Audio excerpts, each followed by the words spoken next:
ఏం జరుగుతుందంటే only red book రాజ్యాంగం నడుస్తుంది. ఈ రెడ్ బుక్ రాజ్యాంగం వల్ల తెగేది ఏముండదు. ఎందుకంటే కానీ నష్టపోయేది ఆంధ్రప్రదేశ్ ప్రజలు. ఎందుకు నష్టపోతారంటే ఒక కంపెనీ రాలన్నా, ఐటీ కంపెనీ రాలన్నా, ఏ కంపెనీ రాలన్నా వాళ్ళు ఆలోచిస్తారు లా అండ్ ఆర్డర్ కరెక్ట్గా ఉందా లేదా అని.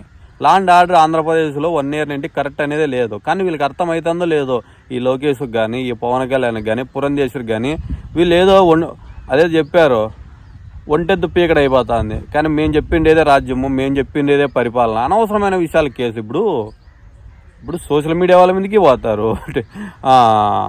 70 ఏళ్ళు అతను ఎవరు కృష్ణంరాజా, ఆయన ఎవరో డిబేట్లో కూర్చోండి చర్చకు వచ్చింటే ఆయన కూడా అరెస్ట్ చేశారు. కానీ వీళ్ళకి అర్థమవుతుందో లేదో అర్థం కాలే తమ్ముళ్ళు. కానీ నేనేం చెప్తున్నానంటే, నేను చెప్పేది కొంచెం పాటించండి. లా అండ్ ఆర్డర్ కరెక్ట్ పెట్టండి. మా మీద కేసులు పెట్టినా ప్రాబ్లం ఏం లేదు. వైఎస్ఆర్ పార్టీ వాళ్ళ మీద కేసులు పెట్టండి, కొట్టండి, ప్రాబ్లం ఏం లేదు. కానీ మనకు ఒక కంపెనీ రావాలంటే ఎన్ని ఆలోచిస్తారు వాళ్ళు.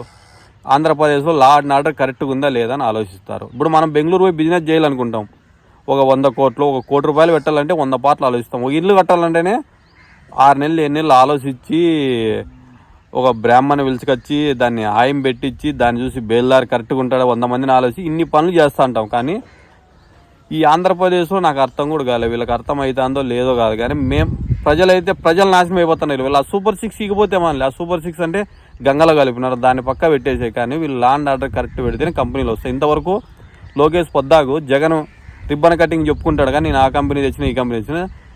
లోకేష్ ఇంతవరకు కూడా 2 కంపెనీలు తెచ్చినది లేదు. కానీ ఇంకోటి కూడా అనవసరంగా చెప్తున్నా, బాగా సీరియస్ ఉంటుంది. కానీ దెబ్బకు దెబ్బ, కాలుకి కాలు, చెయ్యికి చెయ్యి, మీరు ఏది చేస్తే దానికి డబ్బులు ఏమి ఉండదు. కానీ ప్రతి ఒక్కరిని పట్టుకొని 2029లో తొక్కి పడేసినామంటే 30 ఏళ్ళు ఇంక ఎదగలేరు. కానీ అనవసరమైన విషయాలు. ఎందుకంటే కానీ జగన్ వాళ్ళ ఫ్యామిలీని కానీ ఎవడన్నా ఏమని అన్నారంటే కానీ కింద మీద వాసి పెట్టుకోడుతుంది. 2029లో సీరియస్గా ఉంటుంది. ఈసారి 100% గవర్నమెంట్ వస్తుంది. మీరు చేసే శాస్త్రాలు అతి శాస్త్రాలు అయిపోయినాయి వీళ్ళవి. ఎందుకంటే కానీ ఏపీలో. కానీ భారతం మన కానీ ఎవడన్నా ఏమనంటే ప్రతి ఒక్కరిని గుర్తుపెట్టుకుంటాం. ఏదో ఈరోజు జరుగుతుంది, కొన్నాళ్ళు వెలుగు కొన్నాళ్ళు చీకటి అనేది ఉంటుంది. కానీ ప్రతి ఒక్కరికి 2029లో కింద పైన వాపుకోబడుతుంది ప్రతి ఒక్కడు భారతం.